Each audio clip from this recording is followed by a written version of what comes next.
If you look at the history in the United States of government ownership of private sector companies, it has almost always only been in the context of bailouts. So in the 1930s, a bunch of banks are failing. Some of the New Deal programs, in particular, something called the Reconstruction Finance Corporation, take stakes in at least 40% or so of America's banks, again in the 1930s. But that's really fundamentally a bailout program for the banks because the banks are going under. Similarly, famous examples in more recent history, in 1979, 1980, Chrysler's going bankrupt. It's part of a bailout of Chrysler. The government takes warrants in Chrysler. Then during 2008, in the financial crisis, as part of the bailouts of AIG and some of the other financial companies, as well as some of the bailouts of automakers back then, government takes equity. But historically, we've only done it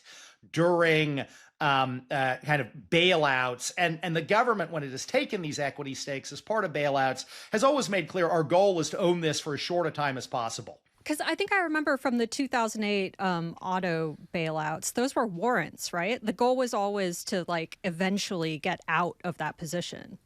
Exactly. It was very clear. You go back, you read both the Treasury Department guidance at the time, you read the press at the time, you read the statute, and it was kind of, we're going to take this as a security interest for the bailout, for as short a time as possible. And the Treasury Department exited most of those positions within a couple of years, certainly as soon as commercially feasible. And I think what the Trump administration is doing now is really quite different, where they seem to be seeing the U.S. government as a long-term investor in a set of sectors, in a set of companies where they think having that government capital as a long-term investor will help A, strengthen the company and the sector, and B, potentially give some upside to the U.S. government.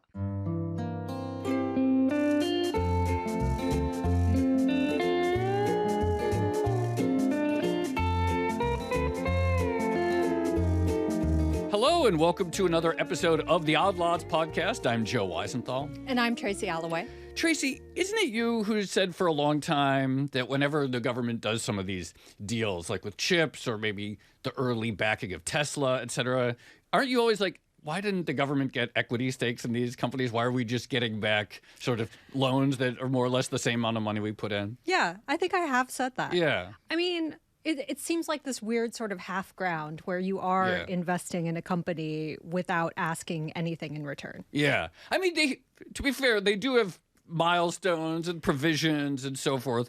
But yes, it does feel like some of these funding structures have been, I would say, at least incomplete, to say the least. And the effectiveness has been inconsistent. All that being said, the Trump administration, apparently a big fan of yours, listening to you over the years on the podcast, with some recent deals is sort of getting into the equity business in some way. Yeah, so I've seen people describing this as more activist industrial policy or state interventionist industrial policy. One thing I will say, for a president who seems to calling other people communists quite a lot, he sure does enjoy owning the means of production.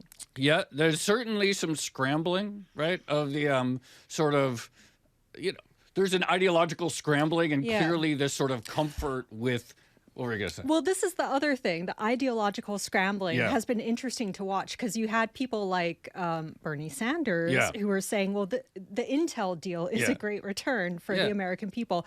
And then you had, I can't remember the name, but you had a Republican going like, oh, this is the end of capitalism. So it's kind of funny to watch. It's super interesting, super confusing time. I'm not personally as bothered by the lack of, quote, taxpayer return on this stuff, mostly because I view the goal or failure is there going to be a public benefit? Mm-hmm. Are we going to have security because we can produce chips? Are we going to have security because we finance domestically mining of raw or rare earth minerals and so forth?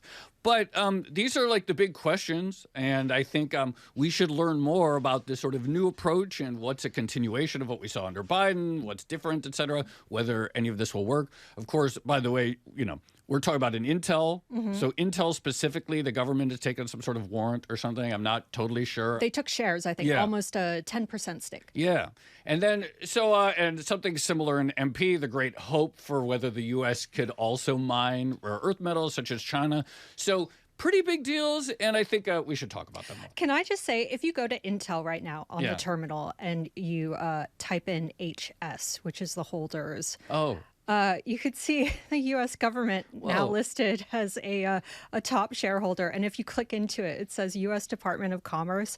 I don't know why. I just find that so That's amazing. I had not looked at that. Yeah, it's kind of funny. And I don't know. I just have this vision of like Howard Lutnick, like checking on his portfolio of Intel. We're going to get, we're going to get an ETF. Actually, unironically, our old friend Luke Kawa at Sherwood, he had a really good post yesterday pointing out the fact that, and that's very important, the shares of Intel and MP and one other one have done very well. So a lot of people are sort of making this trade of why would you not be in the same trade as the U.S. government if the government is long Intel in some respects and MP, and given they're going to want to support their investment and see a return, why would you as a shareholder not want to sort of get ahead of that train or be on the same side? Oh, wow. I'm looking at the Intel chart right now. It's gone up a lot. It's gone up a lot. So this is a meaty subject that we have to talk about further. So I'm very excited to say we have the perfect guest, someone who's been talking about this, someone who even recently contributed something to the Odd Lots newsletter, specifically about the MP deal. We are going to be speaking with Peter Harrell. He's a non-resident fellow at the Carnegie Endowment for International Peace. He was also serving in the Biden White House, National Security Council, Economic Council, and he's going to talk us through these deals. So, Peter, thank you so much for coming on Odd Lots. Yeah, it's great to be on. Thanks for having me. Why don't you just sort of give us a very brief background or your work and why you're particularly interested in these deals arrangements?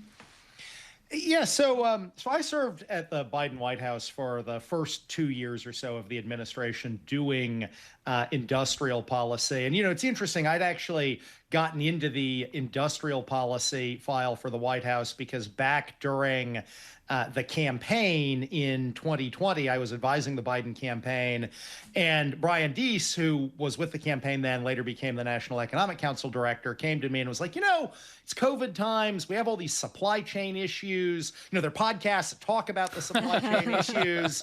Maybe we should do something about this. And so I actually, on the campaign, had put together what was a campaign pledge that then candidate Biden rolled out in mid 2020 on how you could strengthen American supply chains. And the downside of doing that is then you win the election, president wins the election, and Brian Deese calls you back up and says, hey, you remember that thing you did last summer? How would you like to come in and start getting industrial policy along with a whole huge team of other people going in this country again?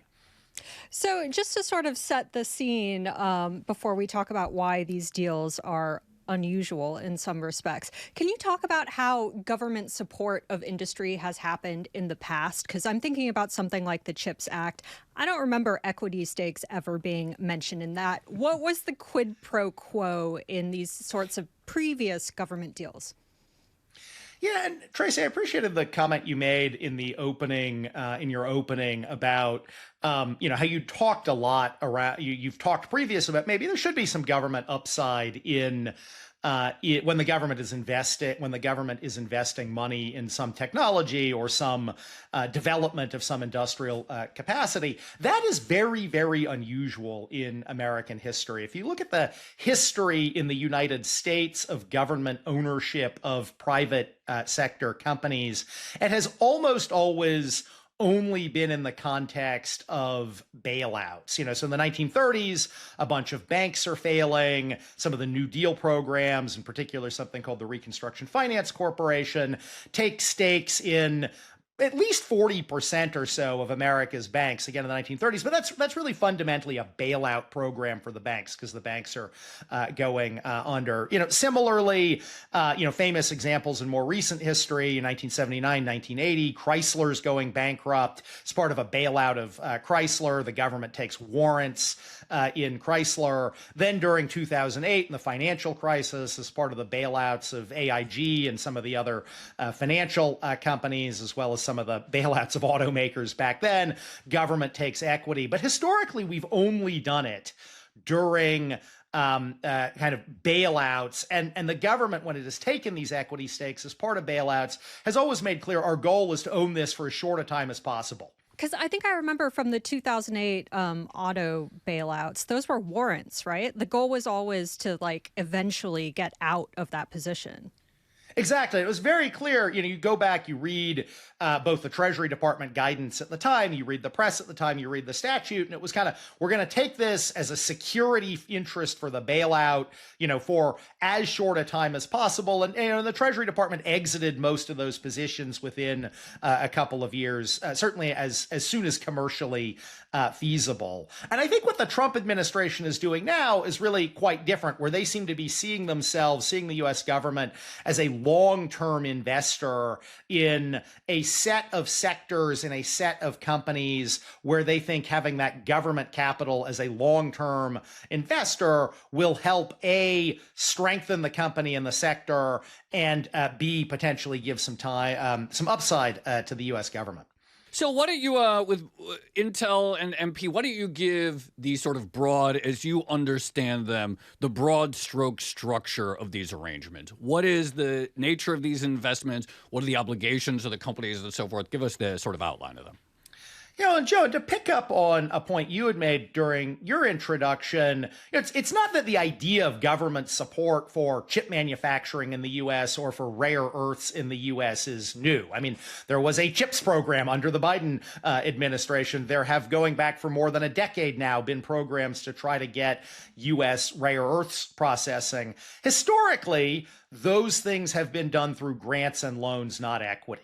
So there is a grant to Intel to pay basically 15%. This is prior to the Trump administration. There's a grant to Intel to pay basically 15%, 15% of the cost that Intel was going to incur to build 4 sets of fabs here in the United States. There were grants, again, prior to the Trump administration, to MP Materials to help subsidize MP Materials building a rare earths mine and processing facility. So we've historically done this through grants and loans. And as you say, the idea was the public return was, well, we have chip manufacturing in the U.S. or we have rare earths processing in the U.S. What the Trump administration has done is converted what were grant and loan programs into programs where, as part of the grant or loan, the government is taking an equity stake. In the Intel case, it is taking a 9.9% equity stake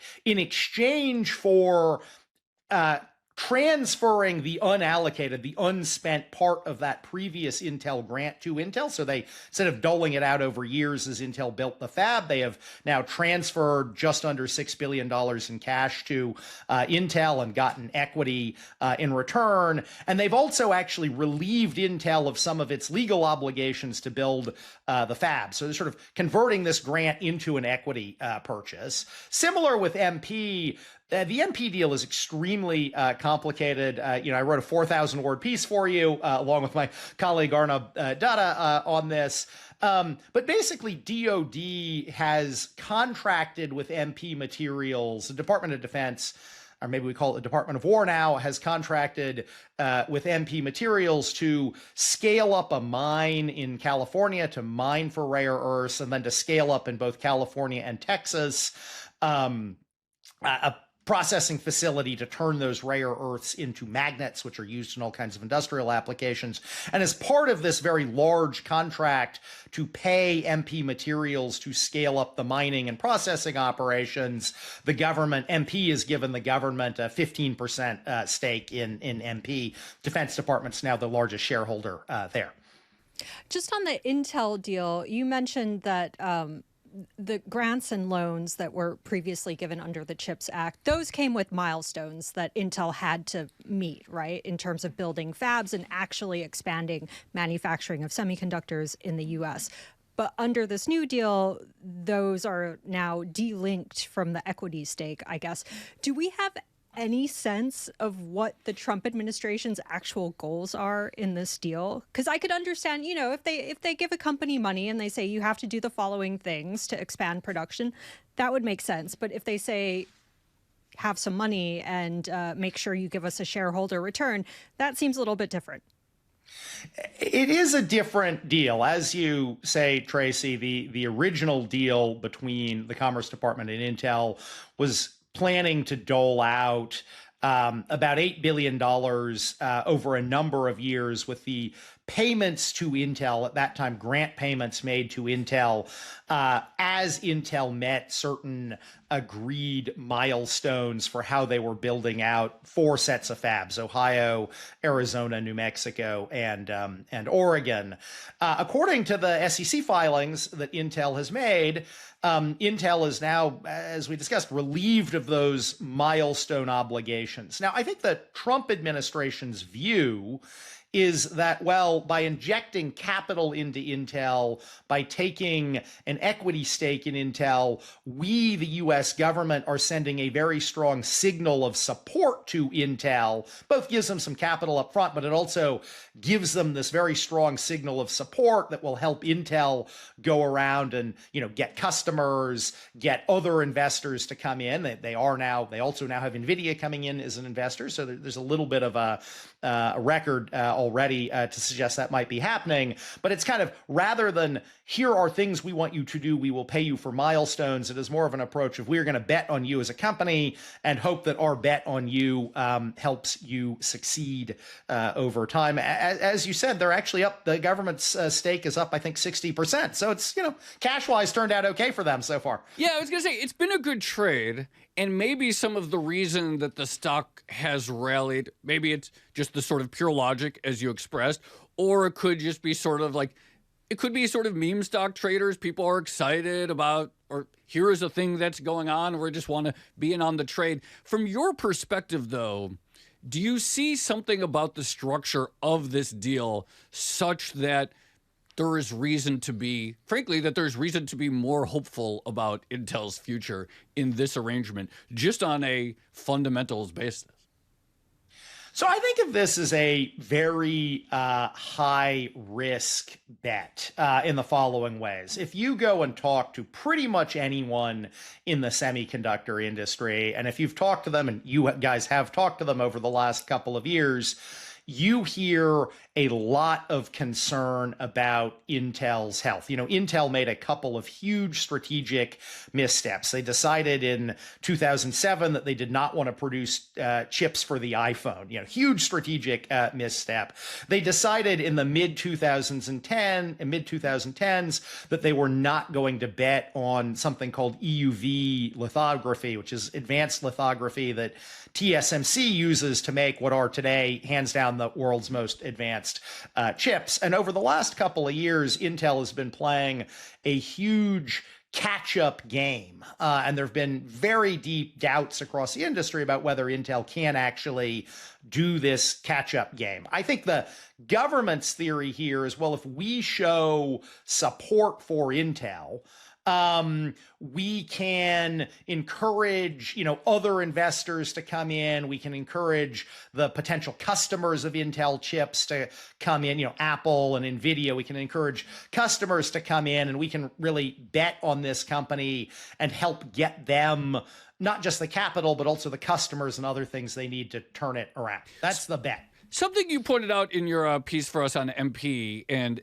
other people have talked about this as well, but that deal provides like an order book or guarantee the government is going to buy more. And we've talked about this with other guests, that it's not just enough in some of these cases to subsidize supply or make it easier to build, but it also helps to have that guaranteed buyer for several years out, et cetera, and so that when something is produced, there is knowledge of an end customer. Is there any such provision or relation in the Intel deal in terms of, if they build X, that there will be a buyer for X? No. So as in the Intel deal, there's no kind of guaranteed end customer, government support for the end customer, with one exception. I mean, going back to the Biden administration days, there's been a little piece of this deal that is actually not with the Commerce Department, it's with the Defense Department, to build sort of highly secure chips for the Pentagon. Like there is obviously a guaranteed customer, but that's a small piece of this deal. Could you argue that Intel's main problem isn't necessarily cash in the first place? I think it has something like 10 billion in cash on its balance sheet, which is probably a drop in the ocean if you're building fabs. But on the other hand, there is a lot of capital crowding into the semiconductor space. And it seems, given some of the missteps that the company has made previously, maybe the issue is more management than actual balance sheet health. Yeah, so when I look at Intel, I think its biggest problems aren't really access to capital, as you said. I mean, even prior to the government investment, it was a $100 billion market cap company. It could raise money in the debt markets. The biggest problems were, can it do the engineering to build advanced chips? Like, that's problem number one. Can it actually do the thing it says it's going to do? Exactly. And related to that, are there going to be customers to buy Intel's chips? And those two things are obviously totally linked, because if it can't do the engineering, there won't be customers. And if it can do the engineering, there probably will be customers. I mean, I think the big risk with the Intel deal is that we definitely have an instance here of the government picking a winner, right? They are placing a huge bet on Intel and not on TSMC and not on, startup semiconductor companies that might actually be more innovative in this space. And that is something, the government has not historically done. Historically, we've kind of said we want to let companies go out and compete in the marketplace, and we're not going to put a very heavy thumb on the scale in favor of one particular kind of champion company here. And we are very much seeing the government, even though it's not a formal contract here, clearly the impetus now is for the government to be putting a thumb on the scale here for Intel, and hope that helps them get customers and engineers and the like. What legal authority does the Trump administration actually have to do this? So we spoke about the CHIPS Act. Pretty sure the CHIPS Act doesn't say anything about taking equity stakes in return for grants and loans. Could it be something like the Defense Production Act or some other act that I am unaware of that might be in the making?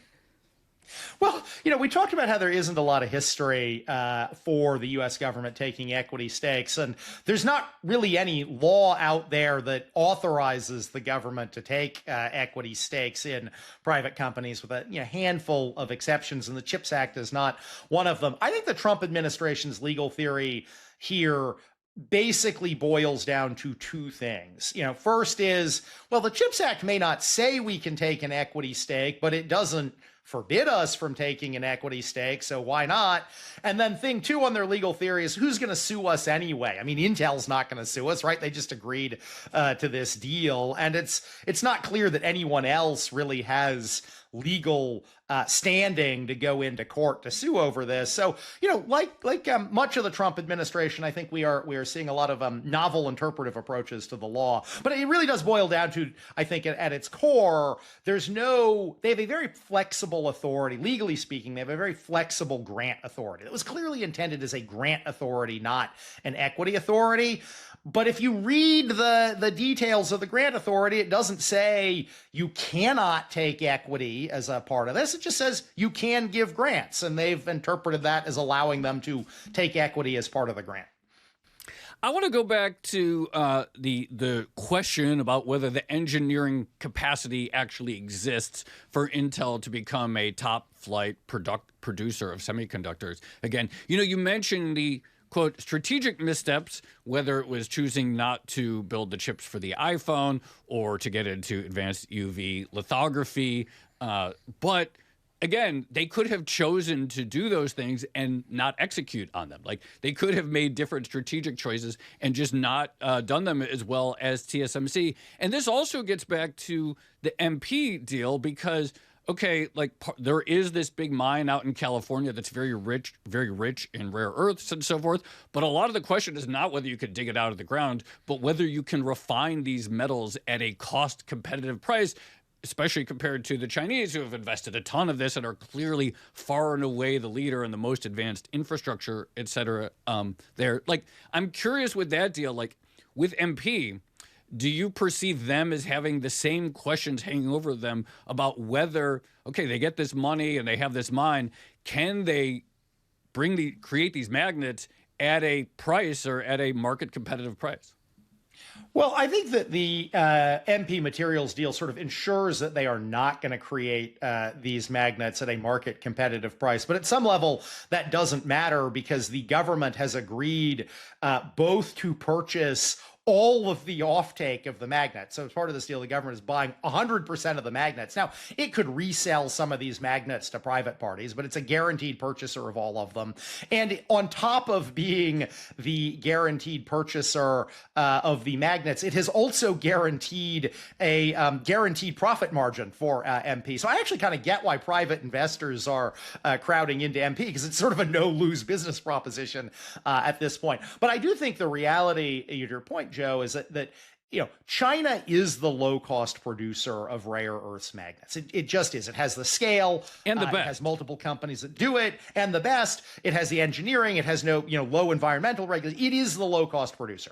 If we as the United States do not want to be dependent on China for rare earth magnets, we are going to have, at least in the near and midterm, to pay more for those magnets. And so that subsidy is either going to have to be a direct subsidy from the U.S. government, like the MP Materials deal, or it's going to have to be an indirect subsidy, like tariffs or something else that forces U.S. manufacturers to pay U.S. producers because they're protected from foreign competition. And that's just the reality of this market. And then you get into this whole debate of are the national security needs, are the economic security needs so great that it is worth paying what will be a subsidy to have that production here in the U.S.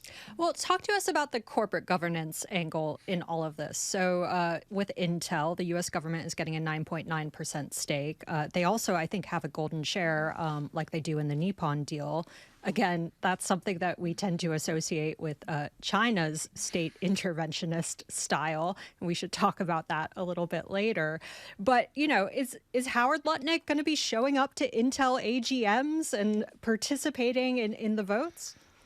So this is another thing that worries me, Tracy, about the government taking equity in companies without kind of a clear statutory basis for it, because there isn't really any federal set of regulations or laws about how the government should manage its investments and what its role in corporate governance should be. So we're sort of seeing ad hoc approaches as the government does these deals. So in the Intel case, if you read the SEC filings, the government has basically agreed to vote the shares the way the board recommends the shares be voted, except in a couple of sort of major types of transactions, like an overall change of control, change in ownership and control transaction. So that's a great deal for the board, because actually now the board of Intel knows it has 10% or 9.9% of the shares to do whatever it wants. Right, great deal for the board. But that's unique to the Intel deal. And it will be interesting to see as these play out, do we see more and more kind of direct government, involvement in the management of the companies? It's interesting. One of the things that I think about sometimes, so the corporate income tax rate in the United States is 21%. Now, if I own 21% of a private company, right? I'm in theory entitled to 21% of their income. It's kind of one way to think about it. In a sense, the U.S. government already owns about a fifth of every private company in America, in America, right? Because you have your profits, and then 79% goes to the normal shareholders, and then 21% goes to the government. There is a sense in which the government already owns a fifth of every company through taxation. The difference is, however, exactly what you just identified, which is this is a very passive equity stake that the government sort of has in every company. So what's really changing is this potential, not that the government is going to collect income or from the profits, but this potential for new ways for sort of activist involvement in the private sector beyond the sort of traditional regulatory or legal environment that exists. Yeah, and it is both that this is going to give potentially the government a way of meddling much more specifically and with much more detail in individual companies. And it also is much more of the government potentially, picking winners within an industry. I mean, let's take MP. MP is one of it's not the only company in the U.S. that is trying to get rare earths mining and manufacturing going again. There are a number of other companies that are doing this with mining operations elsewhere in the US. And there are also some companies that are in the technology space that are saying, you know what, we might be able to create magnets that do what rare earth magnets do, but without using any rare earths. We have, we're developing new materials. And the government here, rather than sort of saying, you know what, we have a program where we're giving a tax incentive to anybody who qualifies to kind of let all of these ideas flourish, the government is saying, you know what, we're guaranteeing that MP is going to make the money here without actually knowing, is MP like the most cost efficient, the best technological bet? It is very much a picking winners and losers rather than seeing what flourishes in the market approach. Do we have any sense of how foreign governments and foreign businesses are reacting to this? So I'm aware that Intel put out a statement that basically warned that having the U.S. government as a major shareholder could be problematic for the company. It could lead to maybe additional regulations or obligations or restrictions abroad. Have you picked up any, I guess, scuttlebutt on how... Is scuttlebutt too weird a word? No, it's great. It's a great word. All right. It's a classic. All right. Any scuttlebutt on how foreign entities are reacting?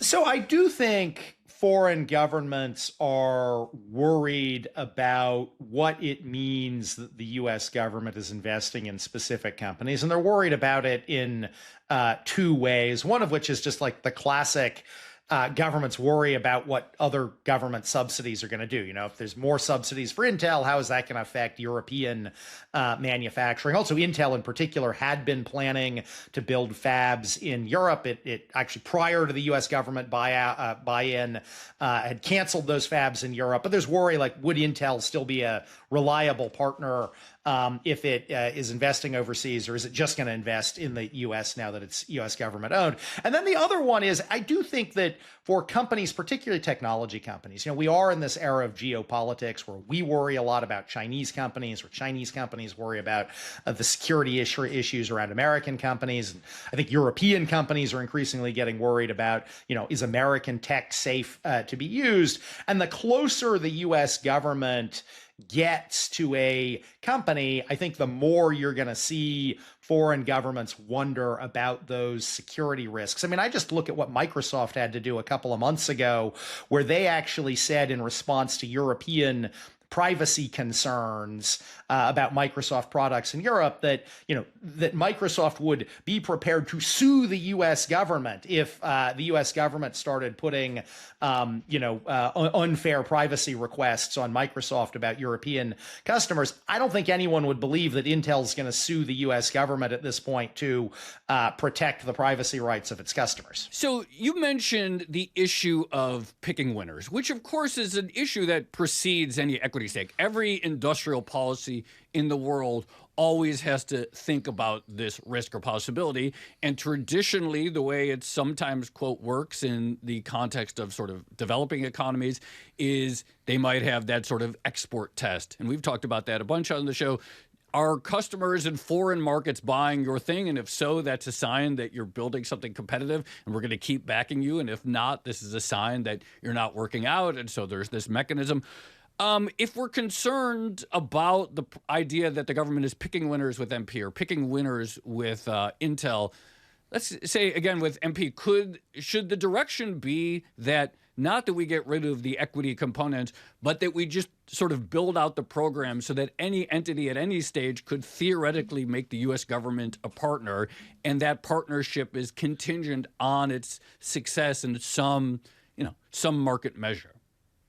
Well, I guess I look at that as Joe, you talked about taxes earlier. Isn't that what a tax credit's for? I mean, if you look at the CHIPS Act, the original CHIPS Act, we all focused on the grant part of the CHIPS Act, and this is the grant part of the CHIPS Act that we're talking about now. But actually, I think the more important part of the CHIPS Act is there was a 25% investment tax credit that lets anybody building a fab in the U.S. take 25% of the cost of that fab as a fully refundable tax credit. So, I mean, it's just a very great deal. I guess I actually, as a general bias, would prefer relatively more neutral approaches that let companies thrive and succeed in the marketplace. And where you do have grant programs, and there will always be a place for grant programs, I think you want to do it in a fairly broad-based way and seed multiple different ideas. I mean, I've been talking just recently with Jigger Shaw, previous guest on your podcast, about his time at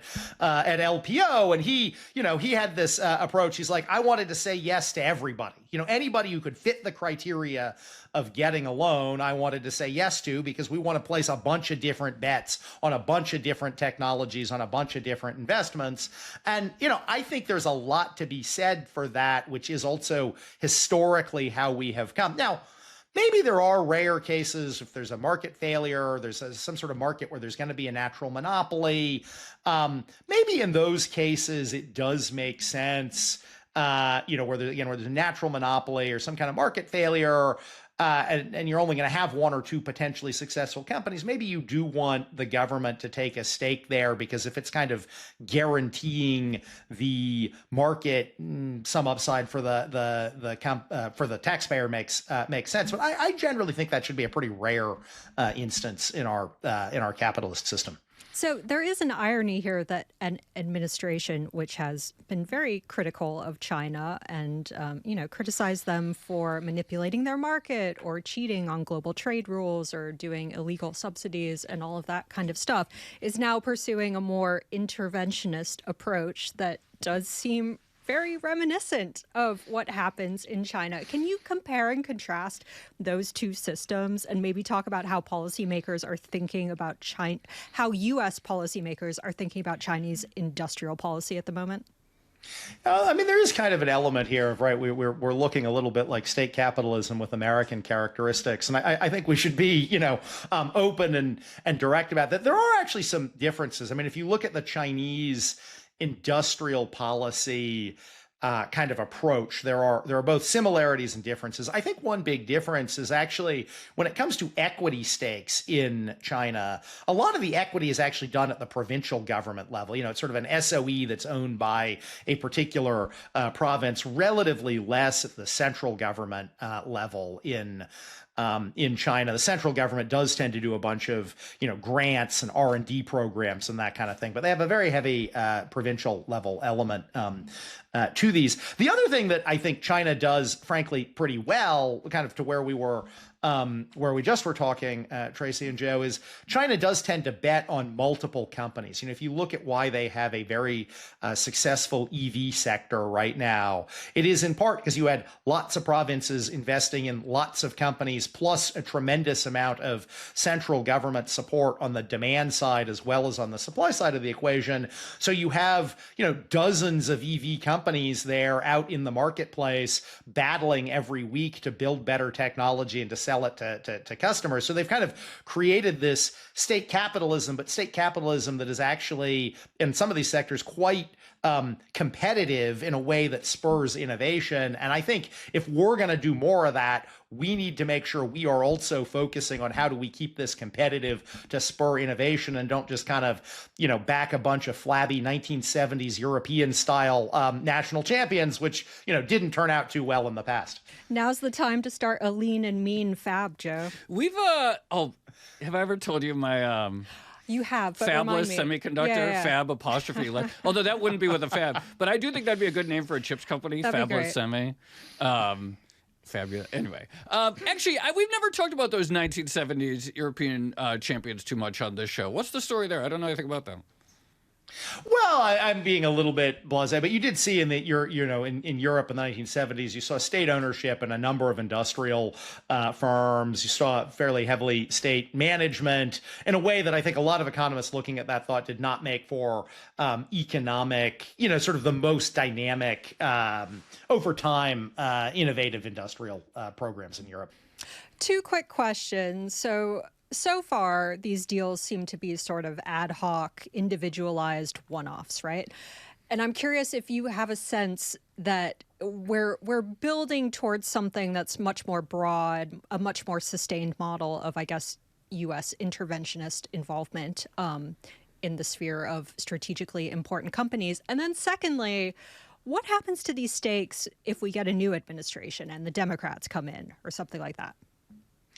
Yeah, so I think when when the Trump administration came into office, I think they actually fairly early had identified a handful of areas where they thought equity was appropriate. And I think critical minerals is one of those. And I think that that is guided in part by a view that, we aren't going to have a domestic competitive market in critical minerals without either subsidies or without a tariff wall, because China just is the low cost producer. So I think there was kind of a strategic view of, we're going to do a lot of investing in critical minerals. We're going to do a lot of protectionism or other kinds of subsidies for these guys. But because we as the government are creating this market and it's not really a free market, we as the government should also take some equity and have some upside. So I think there was a strategic view in that sector. I think what we are seeing now is the Trump administration is drastically broadening out its views of what sectors the government should get involved in. We see that with the Intel deal. I'd also note just last week, the CHIPS office at the Commerce Department put out a notice of a new grant program for semiconductor R&D. So not to build fabs, but to do R&D program for semiconductors. And that notice says right in it that bidders for these grants may be expected to offer the government warrants or equity as a piece of it. So they are clearly looking to build this out. We obviously also earlier this year, when Nippon Steel bought into U.S. Steel, saw the non-economic golden share that Nippon Steel got. I think we're going to see more of that in the CFIUS context. So I think they had a vision early on of a couple of discrete areas. I take it that the president and Secretary Lutnick and others just really like this concept, and they are now in the process of broadening it out quite a bit across a number of other sectors. And they are probably broadening it out ahead of any strategic vision. So I'm a little worried that we're going to see more of this. And then they'll have to try to back end some strategic vision after they have a number of these deals in the latter. Let's say they expanded, or let's say, okay, maybe we want to have multiple stakes in the same industry such that there is some competition, et cetera. How much firepower does the government have? How much capacity via the CHIPS Act does it have to make deals like this? What would it at some point need to get a fresh allocation from Congress to spend more on this? How much can it do? Yeah, well, because their legal theory is kind of, no one says we can't do this when we spend money, we're going to do it. I think there are ways in which they could, argue, well, we could try to demand equity alongside lots of government spending and grants programs. And we've even seen Secretary Lutnick talk about, well, maybe the defense contractors should give us equity. The problem they're going to run into is at some point, the amount of cash they're putting on the table for a particular deal, a company is going to decide, that's not worth it to me, right? If you're offering some company $50 million, a major multinational, $50 million to in grant money to, do something you want them to do, but you also want 3%, they're just going to say no. But like when we talked about the LPO back in the day, there was a fixed amount of money that had been allocated to these various programs, and same with CHIPS, et cetera. Like how deep is that well if the government wants to do a lot more CHIPS deals? I don't even know if it does. Maybe it just wants to pick a winner. Does it have the sort of, I guess they would say in the private sector context, dry powder to do more of these deals? So I'd actually have to ladder that up and think about what are the different pots of money they could potentially use here. They clearly have another, probably on the order of $10 billion of unallocated CHIPS money. LPO, mostly a lending facility, but they still have lots of unallocated lending power out of LPO. Now, because that's a lending facility, not a grant facility, kind of whether a company wants to give equity as part of a loan, that's a complicated commercial. They could say it's a convert and this counts as lending, but right? Because again, under the theory, who's going to stop them, right? I mean, that is their theory. Yeah. And the administration is nothing if not creative, that's for sure. Does Intel have basically a shadow mandate now? Because if I think about companies in the U.S., The goal is to maximize shareholder value, and that's been pretty explicit over time. But now you're adding in, strategic ambitions and the public good aspect, to Joe's point. Is there a potential tension there? I think Intel has obviously tried to protect itself from that tension by negotiating this provision where, by and large, the government has agreed to vote its shares at the board's direction. I think you can see they were trying to minimize political influence. There is another part of the Intel deal where actually there's kind of a poison pill if against Intel splitting apart its fab manufacturing part and its chip design part. There's been a long debate around Intel about whether it should split itself up or not, and the government did negotiate kind of a poison pill against a split. So that is incorporated fully in the documents. But beyond that, Intel, I think, has tried to minimize government influence in day-to-day operations. That said, this is a government that wants to get involved in day-to-day corporate operations, right? We see the president talking about individual executives at individual companies, and a commerce secretary is very clear he thinks companies should be doing things in the public interest. And I think the board is clearly probably going to feel some pressure that not just the government, but also the government and its largest shareholder, or one of its largest shareholders, are going to be prodding it to do things that might be in what they see as the Commerce Department or the country's interest, even if those aren't in shareholder interest. So I think we are going to see that tension over the next couple of years, even if Intel has tried to insulate itself from that. All right. Peter Harrell, this was a fantastic overview. I definitely have I feel like I understand these deals much better than before. Really appreciate you coming on Odd Lots. Tracy, I think the point that you asked about how might this change under, say, a Democratic administration is, to my mind, one of the most interesting questions. Because, again, like I said, the government already gets a fifth of corporate profits. The government already can establish rules and regulations via the regulatory process or the legislative process about how companies work. What's new really to me is the specificity. This is about one company in particular, and the ability to sort of circumvent Congress in the management of individual companies, and that it's not easy to change regulation or law with each administration.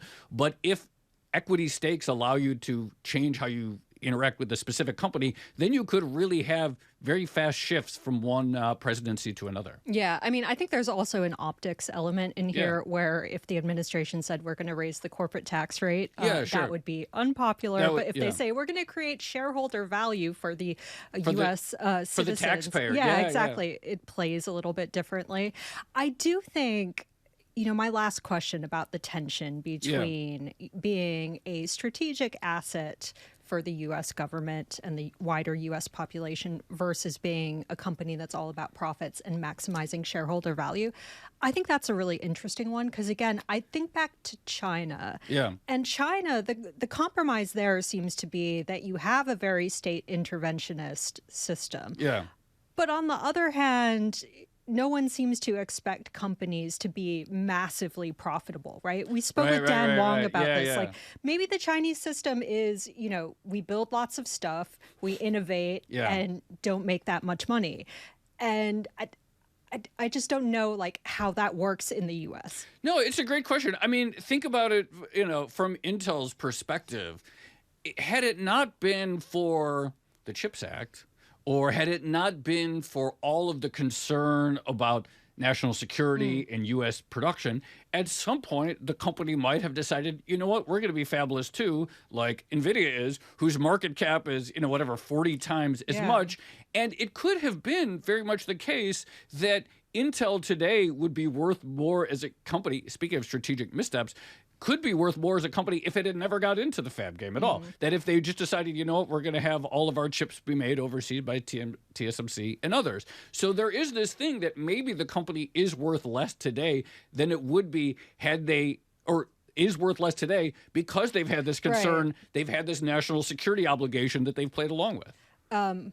We should leave it there. I'm starting to get PTSD flashbacks to my dad complaining about paying his taxes in order to bail out his competitor airlines. Oh, that's funny. He always used to complain about that. He worked at Southwest, which was one of the few airlines that never actually went bankrupt.